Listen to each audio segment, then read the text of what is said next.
Hello मेरे प्यारे students, तो क्या हाल चाल। आई होप कि आप लोग बहुत ही अच्छे होंगे। और आज की वीडियो का इंतजार था आपका। देखिए ये वीडियो पार्ट 2 है सेट नंबर 3 की, ठीक ना। भौतिक विज्ञान का सेट नंबर 3 आज हम हल कराएंगे। ये वीडियो पार्ट 2 है, इसमें एक और वीडियो बनेगी जिसमें पूरा आपका खत्म हो जाएगा, ठीक है।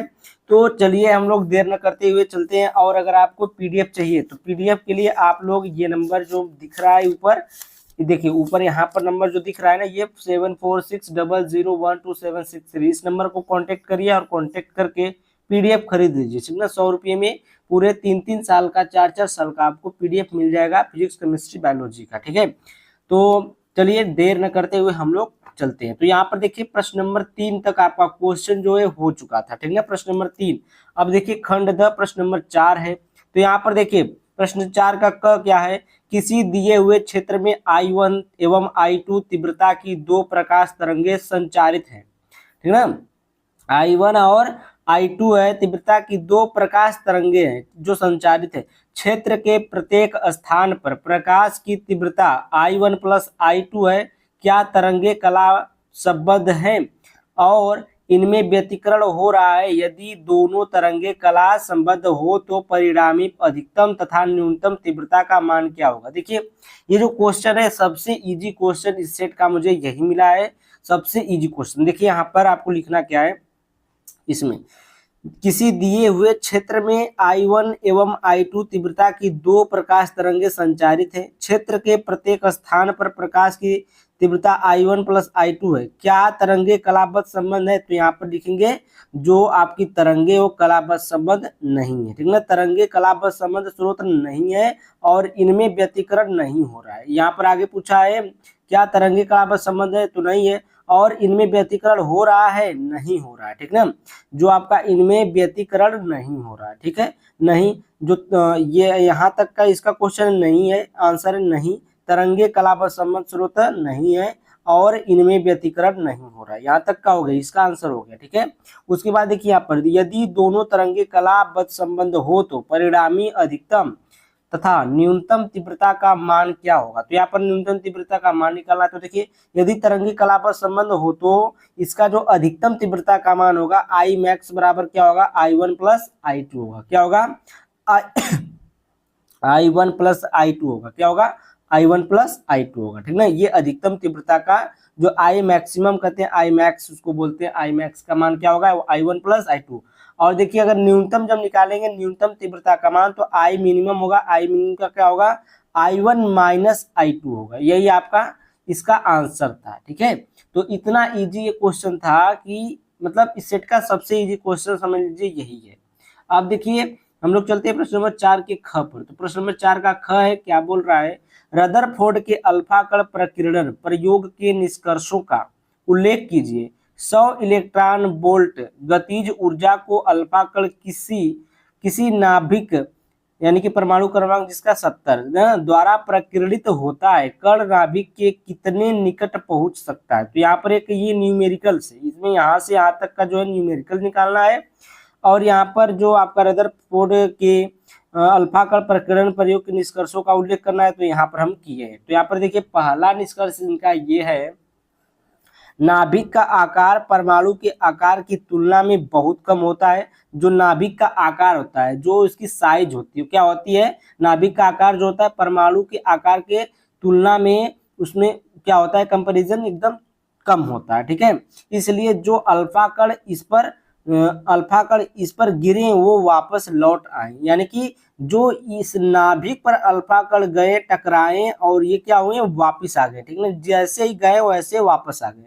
और दूसरा इसका है परमाणु का अधिकतम भाग खोखला होता है। जो परमाणु होता है ना उसका अधिकतम भाग कैसा होता है, खोखला होता है, ठीक है।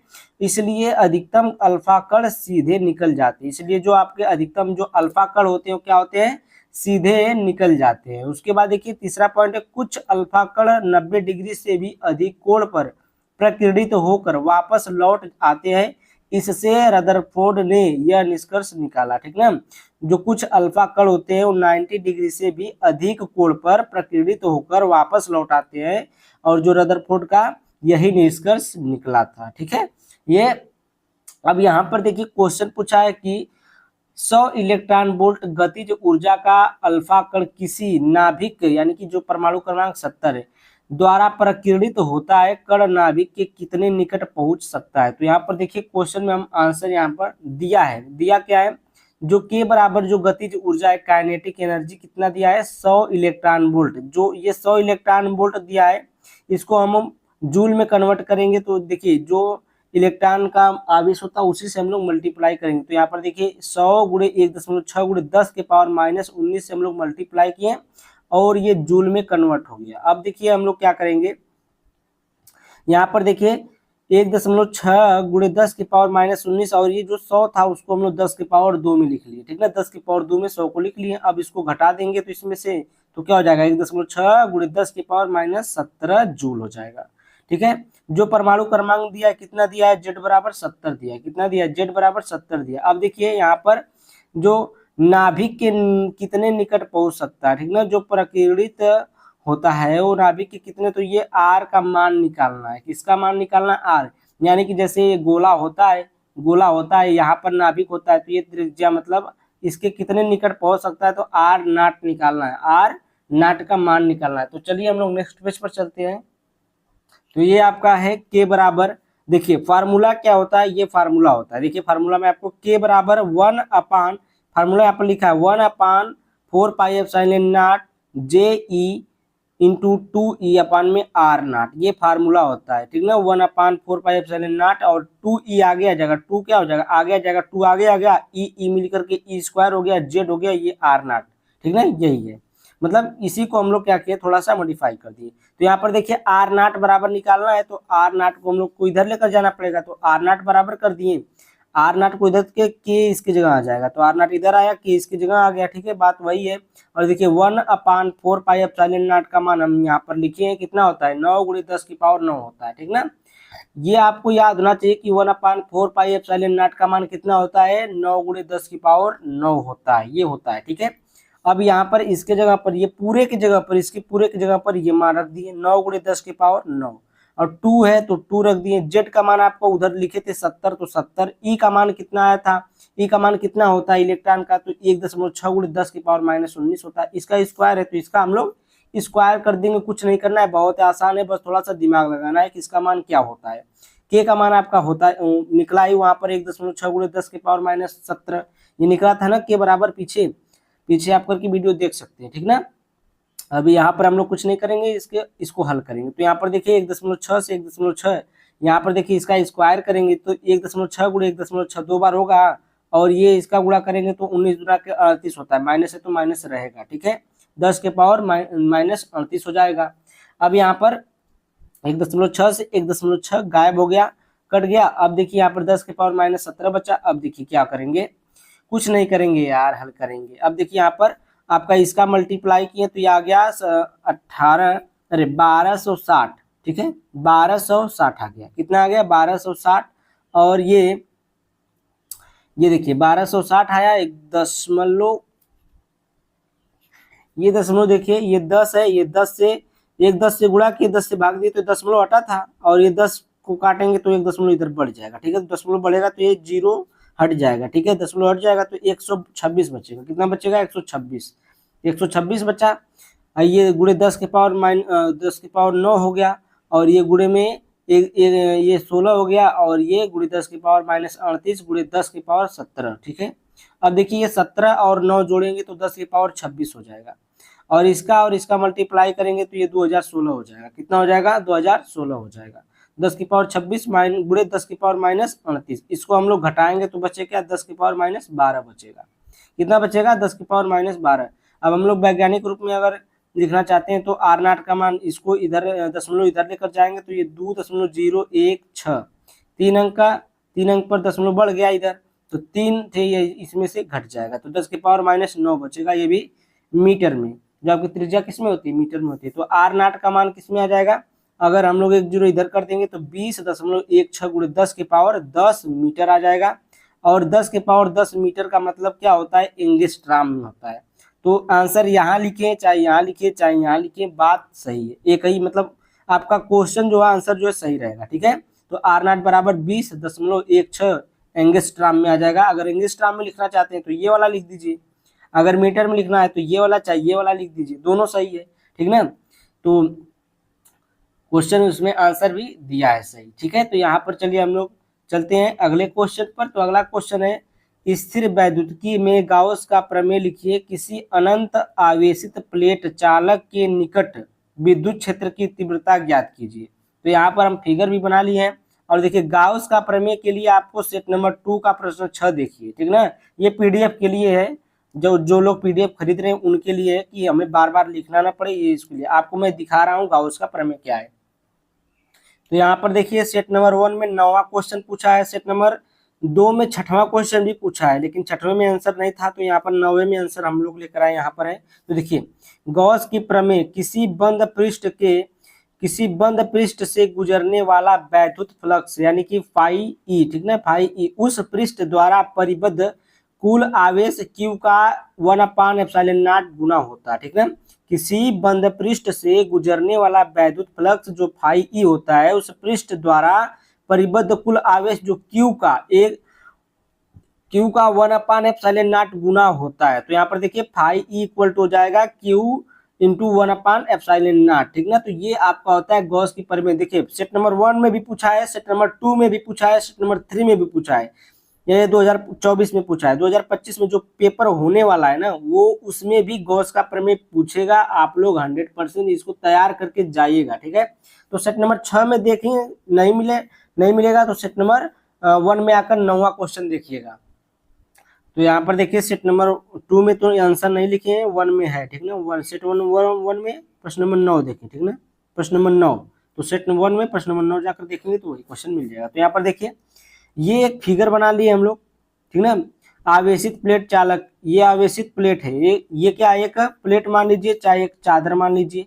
और यहाँ पर देखिए E0 वेक्टर E और वेक्टर DA, यहाँ पर बिंदु P है और ये A है, और यहाँ पर एक छोटा सा ये बना लिए हैं कि इसका हम निकालेंगे तो इसका भी निकालेंगे। ये छोटा वाला है, जब जैसे मान लीजिए अगर किसी बड़ा दूरी है उसको नापना है, तो आप लोग कैसे नापेंगे।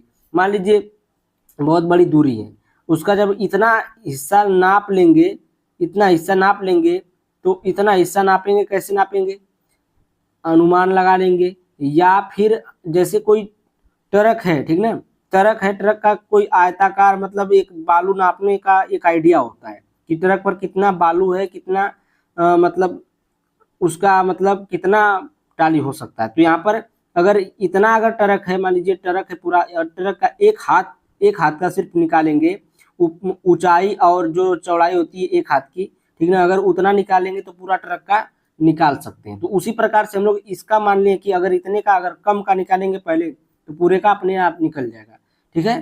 तो ये आपको फिगर बना लेना, फिगर में कुछ नहीं करना। ये गॉसियन बेलन है, ये क्या है, गॉसियन बेलन है, ठीक है, गॉसियन बेलन है, और ये एक प्लेट है, ठीक है। ये विद्युत क्षेत्र की तीव्रता ई को पता करना है हमको, विद्युत क्षेत्र की तीव्रता ई का पता करना, ठीक ना। वेक्टर ई इसमें भी है, वेक्टर ई डी ए है वेक्टर, और इधर भी है, ठीक है। तो इसको ये इसमें जो आवेशित है, आवेश है, कौन सा आवेश है, प्लस प्लस आवेश है, इसमें कौन सा आवेश है, प्लस आवेश है। तो इसके लिए हम लोग आगे चलते हैं थोड़ा सा, इसको कहीं फिगर बनाना है आपको, फिगर बना लीजिएगा, ठीक है। अब देखिए यहाँ पर हम लोग कुछ लिखेंगे फिगर के बारे में। माना अनंत तीव्रता की एक समान धनावेशित समतल प्लेट है, ठीक ना, क्या है, समान धनावेशित क्या है, समतल प्लेट है। माना चादर के, या प्लेट यहाँ लिख सकते हैं, चादर के बिंदु P पर एक सममित पर P1 है, ठीक ना, जो P था उसी पर एक सममित क्या है, P1 है। देखिए यहाँ पर ये एक सममित पद क्या है, P1 है, ठीक है, जो ये था, इसी पर एक सममित क्या है, P। सममित का मतलब समझ रहे हैं, उसका सममित का मतलब होता है, इंग्लिश में इसको सिमेट्रिकल बोलते हैं और हिंदी में इसको सममित बोलते हैं, ठीक ना। पर P1 है एक, हम चादर के आर पार गॉसियन बेलन रखे हैं जिसकी समतल चादर के समान है, ठीक ना, जो क्या है, उसके समतल चादर के समान है। अब देखिए यहाँ पर हम लोग हल करना शुरू करेंगे बेलन के वक्र पृष्ठ है। तो यहाँ पर जो आपका फार्मूला होता है बेलन के वक्र पृष्ठ से, तो यहाँ पर देखिए आपका देखिए ई डैश और डी वेक्टर डी ए डैश, तो यहाँ पर देखिए ई डैश और D A dash cos 90 degree बराबर कितना है, ये जो cos 90 डिग्री का मान होता है 0 होता है। कितना होता है 90 डिग्री का मान? 0 होता है। ठीक है, ये मैं आपको मतलब नोट दे रहा हूँ, नोट आप लोग बना लीजिएगा, समझने के लिए आप लोग समझ लीजिएगा। ठीक है, बेलन के समतल सिरों हेतु तो यहाँ पर आ जाएगा E vector E dot vector D A equal to E D A cos 0 अंश। अब मैं थोड़ा सा जल्दी जल्दी इसको बता दे रहा हूँ क्योंकि टाइम कम है और वीडियो बड़ी हो जाती है। तो यहाँ पर देखिए, ये बेलन के समतल सिरे से तो क्या हो जाएगा, ये हो गया, और ये क्या हो जाएगा, ई वेक्टर ई डॉट है वेक्टर डी ए, ठीक ना, बराबर में ई डी ए, ये समीकरण नंबर 2 मान लीजिए। और यहाँ पर आगे चलते हैं, देखिए गॉसियन बेलन से गुजरने वाला संपूर्ण वैद्युत फ्लक्स, आपका जो वैद्युत फ्लक्स होगा वो क्या हो जाएगा, फाई ई इक्वल टू हो जाएगा इसका समाकलन करने पर। तो समाकलन जब करेंगे, देखिए ई vector E dot vector D ए प्लस में समाकलन vector E dot vector D ए प्लस में 0 0 क्या है, काश 0 उसका मान है, ठीक ना, काश 90 अंश का। तो यहाँ पर देखिए ई फाई ई इक्वल टू, ये समाकलन है ई डी ए प्लस में समाकलन ई डी ए, वेक्टर हट गया तो यहाँ पर फाई ई कॉमन आ जाएगा, ई कॉमन लेंगे तो यहाँ पर समाकलन D A plus E common समाकलन डी ए। तो ई हम लोग क्या करेंगे, देखिए जब समाकलन करते हैं तो समाकलन कितना आता है, डी ए का ए आता है, ठीक है। डी एक्स का समाकलन क्या होता है, एक्स होता है, तो इसका भी क्या हो जाएगा, ए हो जाएगा। तो यहाँ पर phi equal to E A plus में ई ए प्लस में ई ए, ठीक है। तो यहाँ पर 2 ई ए हो जाएगा, समीकरण 3 मान लीजिए इसको, ठीक है। इसको समीकरण 3 गॉस की प्रमेय से, गॉस की प्रमेय क्या कहता है, phi E equal to q upon epsilon naught होता है ना। गॉस की प्रमेय क्या होती है, phi E equal to q upon epsilon naught. तो यहाँ पर देखिए सिग्मा का जो मान आप निकालेंगे, सिग्मा बराबर क्या होता है, क्यू अपान ए होता है। तो क्यू बराबर क्या हो जाएगा, क्यू बराबर ये इधर चला जाएगा तो क्यू बराबर ये क्या हो जाएगा, सिग्मा इंटू ए हो जाएगा। तो यहाँ पर क्यू की जगह पर सिग्मा इंटू ए रख दिए, समीकरण नंबर 4 हो गया। अब देखिए समीकरण 3 और 4 से, समीकरण 3 ये था, समीकरण 4 ये है। देखिए क्यू फाई ई बराबर इतना है, फाई ई बराबर इतना, दोनों को इक्वल कर देंगे तो टू ई ए बराबर में सिग्मा ए अपान में एप्सिलॉन नॉट। तो ए से ए कैंसिल, टू ई बराबर क्या हो जाएगा, सिग्मा अपान एप्सिलॉन नॉट। तो 2 इधर आ जाएगा तो ई बराबर क्या निकल जाएगा आपका, सिग्मा अपान में 2 एप्सिलॉन नॉट। तो ये आपका आंसर हो जाएगा, ठीक है। तो यहाँ से वहां तक आप लोग बढ़िया से लिख लीजिएगा, हम लोग आगे चलते हैं। अब देखिए यहाँ पर प्रश्न नंबर 4 का घ है, विद्युत चुंबकीय तरंगों की प्रकृति क्या होती है। एक विद्युत चुंबकीय तरंग के ध्रुवण की दिशा, ये देखिए वेक्टर एक्स के समांतर है, तरंग संचरण की दिशा क्या होगी। विद्युत चुंबकीय तरंग के विद्युत क्षेत्र का आयाम 120 न्यूटन कूलाम तथा आवृत्ति 50 मेगाहर्ट्ज है। विद्युत क्षेत्र वेक्टर ई का समीकरण ज्ञात कीजिए। तो समीकरण ज्ञात करना है, तो यहाँ पर देखिए विद्युत, इसका पहले हम लोग आंसर लिखते हैं कि चुंबकीय तरंगे जो होती है विद्युत, उसका प्रकृति क्या है। तो यहाँ पर देखिए विद्युत चुंबकीय तरंगों की प्रकृति अनुप्रस्थ होती है, ठीक ना, क्या होती है, अनुप्रस्थ होती है। इतना ही लिख देंगे तभी बहुत है। और ये लिखेंगे विद्युत चुंबकीय तरंगों में विद्युत क्षेत्र ई वेक्टर ई एवं चुंबकीय क्षेत्र वेक्टर बी एक दूसरे के लंबवत तथा संचरण, यहाँ पर संचरण की दिशा में होते हैं, ठीक ना। संचरण की क्या होते हैं, दिशा में होते हैं।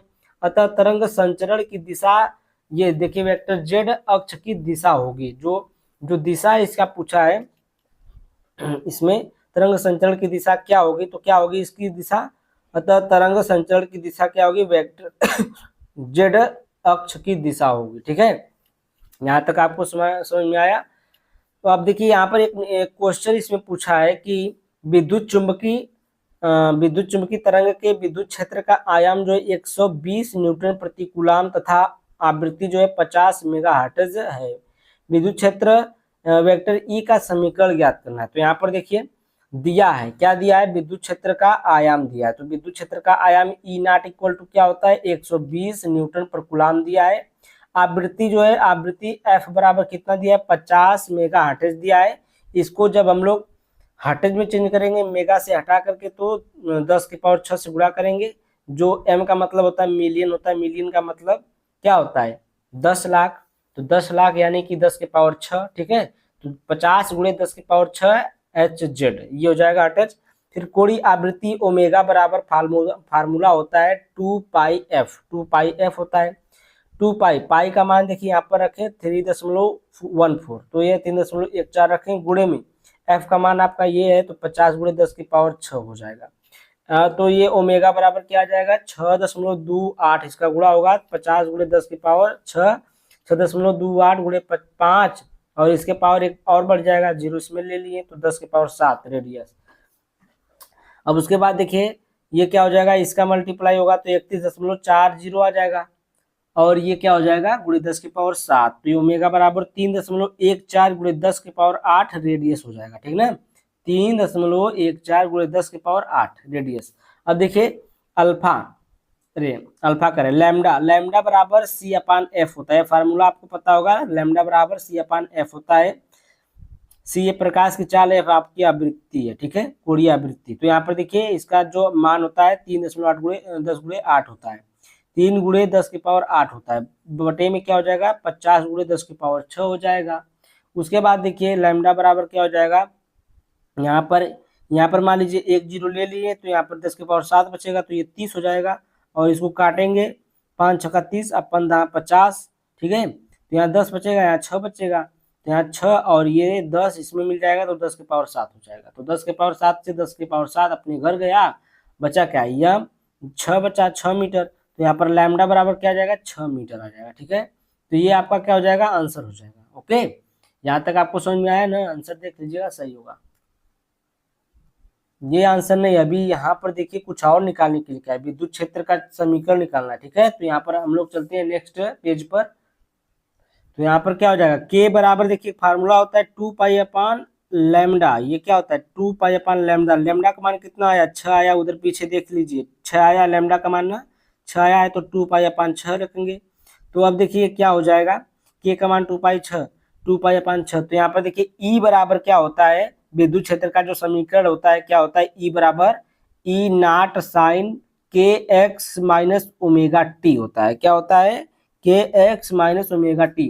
तो यहाँ पर देखिए ई नॉट की वैल्यू 120 दी है, 120 हो गया, साइन है, फिर यहाँ पर देखिए जो के का वैल्यू है 2 पाई/6 आया, 2 पाई/6 आ गया, एक्स है तो एक्स है, और यहाँ पर ओमेगा का जो मान आया था 3.14 गुणे 10⁸, और टी है तो टी है, ठीक है। उसके बाद देखिए इसका समीकरण हम लोग बना लेते हैं, ई बराबर हो जाएगा 120 साइन, और ये जो पाई का मान होता है 3.14 गुणा करेगा तो 6.25 हो जाएगा, और 6 से काटेंगे इसको तो 1.07 आएगा, तो ये एक्स है तो एक्स 3.14 गुणे 10⁸, और टी, ठीक ना। तो ये न्यूटन पर मीटर, ये क्या हो जाएगा आपका, यही समीकरण बनेगा, विद्युत क्षेत्र का समीकरण बनेगा, ई बराबर 120 साइन 1.07 एक्स माइनस 3.14 गुणे 10⁸ टी न्यूटन पर मीटर, ये आपका आंसर होगा, ये राइट आंसर आपका यही होगा, ठीक है।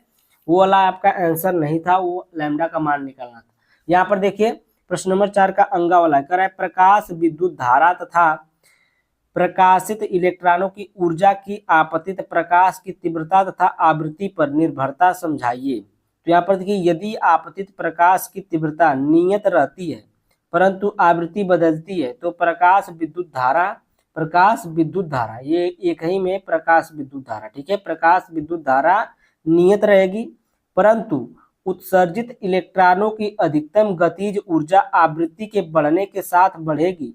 यदि प्रकाश की आवृत्ति नियत रहती है परंतु तीव्रता बदलती है तो उत्सर्जित इलेक्ट्रॉनों की अधिकतम गतिज ऊर्जा नियत रहेगी, परंतु प्रकाश की तीव्रता के बढ़ने के साथ साथ प्रकाश विद्युत धारा भी उसी अनुपात में बढ़ेगी, ठीक है।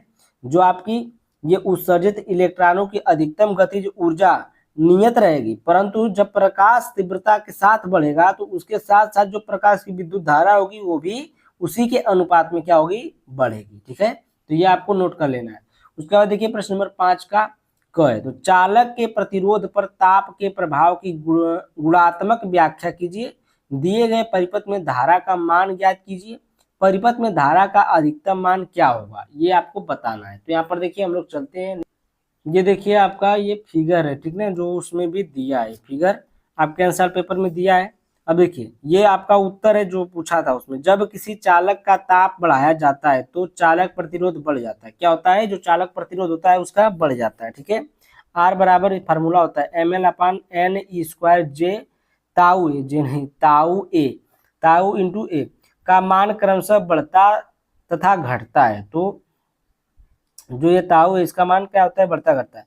यहाँ पर देखिए यहाँ से यहाँ के अनुसार, इसके अनुसार मतलब इसके अनुसार ताप बढ़ने पर यन तथा जे का मान क्रमशः बढ़ता तथा घटता है, लेकिन लेकिन जे नहीं ताऊ, लेकिन ताऊ का एन की तुलना में काफी अधिक घट जाता है। जो ताऊ होता है उसका मान यन की तुलना में काफी अधिक घट जाता है, जिससे आर का मान बढ़ जाता है। R1 बराबर R0 कोष्टक में 1 प्लस अल्फा टी और कोष्टक बंद, जहां अल्फा प्रतिरोध ताप गुणांक है, ठीक ना। जो अल्फा आपका ये क्या है, प्रतिरोध ताप गुणांक है।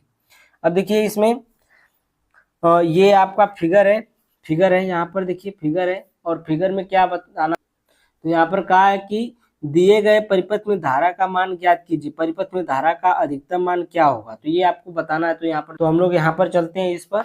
तो यहाँ पर देखिए कुल विद्युत वाहक बल 3E, यानी कि देखिए इसमें कुल विद्युत वाहक बल कितना है, एक यहाँ पर विद्युत वाहक बल E, तो कितना हो गया 3E, कितना हो गया 3E हो गया।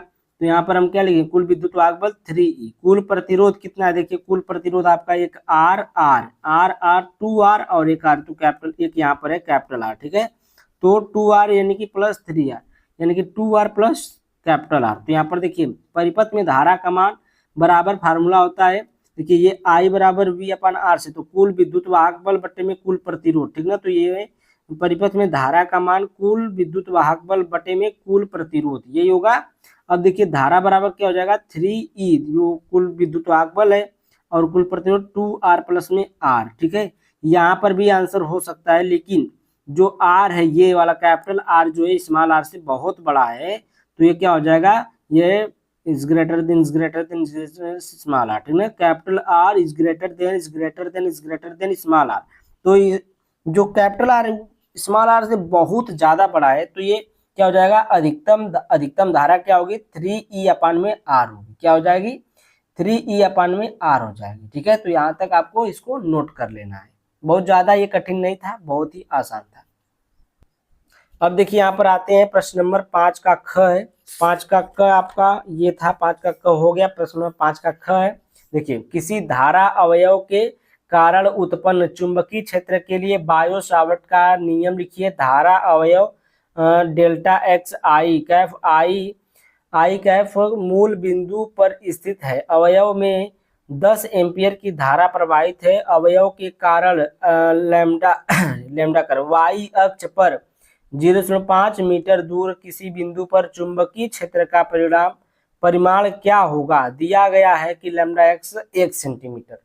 जो लैम्डा करें यार, त्रिभुज है या डेल्टा का, ये डेल्टा एक्स बराबर कितना दिया है 1 सेंटीमीटर दिया है। तो यहाँ पर देखिए पहले तो हम एक फिगर बनाए, ये फिगर हो गया, ठीक ना। ये किसका है, बायोसेवर्ट का फिगर है। किसका है, बायोसेवर्ट का ये फिगर है, जिसमें इसकी दूरी जो है dl है, और यहाँ पर जो कोण बन रहा है वो थीटा का बन रहा है, ठीक ना। तो ये यहाँ पर बिंदु P है, और यहाँ पर धारा जो है ऐसे जा रही है, ये धारा एक जा रही है।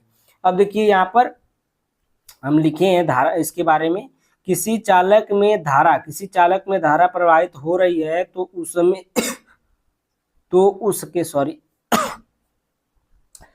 उसके चारों ओर चुंबकीय क्षेत्र उत्पन्न हो जाता है। चालक अल्पार्श डीएल के कारण उत्पन्न चुंबकीय क्षेत्र डीबी हो तो बायोसेवर्ट के ने सिद्ध क्या किया। देखिए जब आपका जो अल्पार्श है ये क्या डीएल के कारण उत्पन्न चुंबकीय क्षेत्र डीबी हो तो बायोसेवर्ट ने सिद्ध किया, जो आपका डीबी होता है, डीबी प्रोपोर्शनल टू आई, यानी कि धारा के क्या होता है, प्रोपोर्शनल होता है। समीकरण नंबर 1 हो गया। डीबी प्रोपोर्शनल डीएल, यानी कि दूरी जो होता है उसके भी क्या होता है, समानुपाती होता है। तो डीबी प्रोपोर्शनल डीएल यानी कि समीकरण 2 हो गया। डीबी प्रोपोर्शनल साइन थीटा, यानी कि जो उसमें ज्या होता है, कोज्या तो कॉस होता है, ठीक ना, ये ज्या होता है, तो इसमें जो थीटा होता है वो क्या होता है, ज्या होता है। तो डीबी प्रोपोर्शनल साइन थीटा हो गया, समीकरण 3 हो गया। और जो आपका ये त्रिज्या, ये आर दिया है, त्रिज्या करें आर दिया है, जो इसका यहाँ से यहाँ तक का दूरी है वो भी क्या हो जाएगा, डीवी पर डायरेक्टली प्रोपोर्शनल टू ये क्या हो जाएगा 1/r² हो जाएगा, ठीक ना, 1/r², समीकरण नंबर 4। अब देखिए चारों समीकरण को मिलाने पर, चारों समीकरण को मिलाने पर तो यहाँ पर देखिए dB प्रोपोर्शनल टू कितना हो जाएगा, आई, सबको मिला देंगे, आई है dl है sin थीटा है 1/r², तो यहाँ देखिए आई है dl है sin थीटा और बटे में r² हो गया।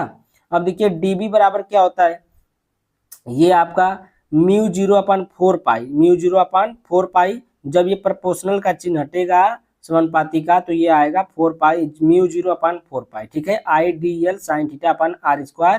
अब देखिए यहाँ पर वेक्टर रूप में अगर लिखेंगे तो डी वेक्टर dB बराबर क्या हो जाएगा, μ0/4 पाई और I D vector dl into vector R क्यों लिखे हैं, यहाँ पर देखिए एक आर बड़ा है, ठीक ना, एक आर बड़ा है तो ऊपर एक आर लगाएं तो यहाँ पर RQ हो गया। अब देखिए μ0/4 पाई का एक क्या है, ये नियतांक है, μ0/4 पाई जो है एक नियतांक है जिसका मान 10⁻⁻7 न्यूटन प्रति एम्पियर स्क्वायर होता है। तो यहाँ पर इसका मान होता है 10⁻⁻7 होता है न्यूटन प्रति एम्पियर स्क्वायर, इसका मान होता है किसका, μ0/4 पाई। तो यहाँ तक आपको ये वेक्टर रूप में दे दिए, ठीक नहीं है, ये आपको समझ में आया यहाँ तक, अगर समझ में आया तो बहुत ही अच्छी बात है। अब हम लोग थोड़ा सा आगे चलते हैं, थोड़ा सा आगे देखिए फार्मूला है आपका B बराबर μ0/4 पाई आई dl sin थीटा अपन में r², यही निकला है। अब देखिए क्या हो जाएगा, दिया है I = 10 एम्पियर, क्वेश्चन में देखिए दिया है, क्या दिया, I बराबर 10 एम्पियर दिया है, R बराबर आपका कितना दिया है 0.5 मीटर दिया है, डेल्टा x 1 सेंटीमीटर दिया है, लेकिन इसको हम लोग मीटर में चेंज करेंगे तो क्या हो जाएगा 1 × 10⁻⁻2 मीटर हो जाएगा, ठीक है। तो ये क्या होता है dl = डेल्टा x dl। अब देखिए जो आपका dl है, इसमें dl है और उसमें क्या डेल्टा x का मान दिया है, तो ये डेल्टा x ही dl होता है, तो dl ही डेल्टा x होता है। तो यहाँ पर इसका मान आप लोग रखिए, तो डेल्टा x का मान कहाँ रखेंगे, dl की जगह, तो यहाँ पर देखिए यहाँ पर हम लोग डेल्टा x रख लिए, dl की जगह पर डेल l की जगह पर क्या रख दिए, डेल्टा x रख दिए, डेल x, ठीक है। तो अब यहाँ पर उसका ही मान रखेंगे, तो यहाँ पर देखिए b बराबर क्या हो जाएगा 10⁻⁻7 × 10 × 1, और ये जो है dx i का मान 10 है और डेल्टा x का मान कितना है 1 × 10⁻⁻2 है sin थीटा, यानी कि ये 90 डिग्री है तो थीटा की जगह 90 डिग्री, तो साइन 90 अंश, ठीक है। अब देखिए यहाँ पर बटे में जो r², तो r का मान कितना है 0.5, तो इसका स्क्वायर हो जाएगा। अब देखिए हो जाएगा 10⁻⁹ 10⁻⁹ और ये हो जाएगा 10 × 100, और ये जो आपका है साइन 90 अंश का मान 1 होता है, ठीक है। अब देखिए यहाँ पर ये बढ़ा कैसे, पता है, ये घट गया है, घटा कैसे है, अरे ये देखिए घटा का मतलब ये देखिए इसमें +2 हो गया है, मतलब ये 2 9 हो गया है, 7 जाता जो 7 था वो क्या हो गया 9 हो गया है। तो यहाँ पर क्या हो जाएगा आपका, यहाँ पर जो आपका स्क्वायर था ये स्क्वायर कटा है तो यहाँ पर 100 से गुणा हुआ है, और ये माइनस माइनस जुड़ा है तो ये हो गया है -9, और ये 100 से दशमलव कटा है तो यहाँ पर 100 से गुणा हुआ है तो ये 100 से ऊपर भी गुणा हुआ है। फिर ये 25 से काट दिए, 25 चौक को 100, 4 आ गया ऊपर, नीचे का सब खत्म। तो b बराबर क्या हो जाएगा आपका 40, ये 4 × 10 करेंगे, 40 × 10⁻⁻9। अब देखिए एक दशमलव अगर लगाएंगे यहाँ पर .0 लगाएंगे, यहाँ पर देखिए दशमलव अगर लगा के यहाँ पर 0 लगा दिए तो एक गो और इसमें से खत्म हो जाएगा। तो b बराबर आपका क्या आ जाएगा 4 × 10⁻⁻8 टेस्ला। तो ये आपका आंसर होगा, राइट आंसर यही होगा, ठीक है। अगर यहाँ तक आपको समझ में आ गई बात तो आप लोग बहुत ही अच्छे स्टूडेंट है, ठीक है। अगर आपको इतना वीडियो समझ में आई है तो वीडियो को लाइक और चैनल को सब्सक्राइब करके जाइएगा। Thank you, bye bye for watching my video.